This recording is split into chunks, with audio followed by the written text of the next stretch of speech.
একজনে 2 টাকা নাও, ওনারা তো দাও। হ্যাঁ? ইকরাম সাহেবের হাতে একটা দে। এই তো, একজনে 2 টাকা দাও, এটা তো খারাপ হয়েছে। আর আমার এদিকের লোকজন সবাই একসাথে রসুন আনছে।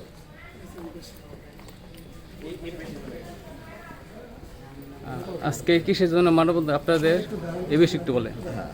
এই যে আপনারা তো জানেন যে আমাদের এই যে ভোটার তালিকার পাশাপাশি জাতীয় পরিচয়পত্রটা হলো নির্বাচন কমিশনেরই একটা কাজ।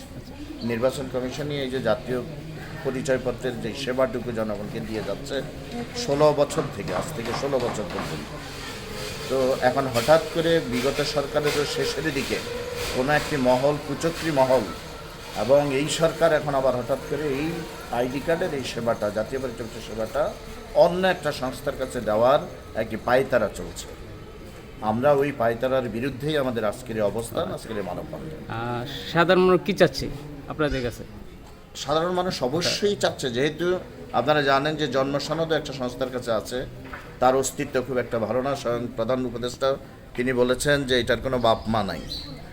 16 কোটি জন্ম সনদের জায়গায় 32 কোটি জন্ম সনদ ইস্যু করা হয়েছে ইতিমধ্যে।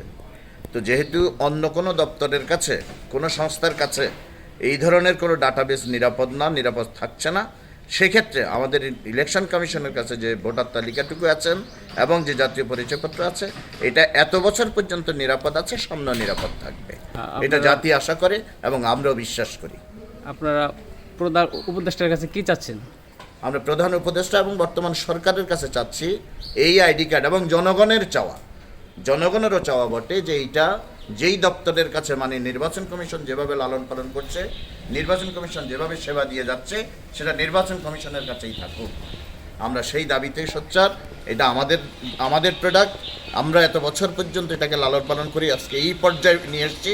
আমাদের বিশাল একটা প্রশিক্ষিত জনগোষ্ঠী আছে, এই জনগোষ্ঠী দিয়েই এই কাজটুকু আগামী দিনেও আমরা করতে চাচ্ছি, আমরা করতে চাই। আপনি একটু পরিচয় দিতেন। আমি মোহাম্মদ মোজাম্মেল হোসেন, জেলা নির্বাচন অফিসার, মুন্সিগঞ্জ।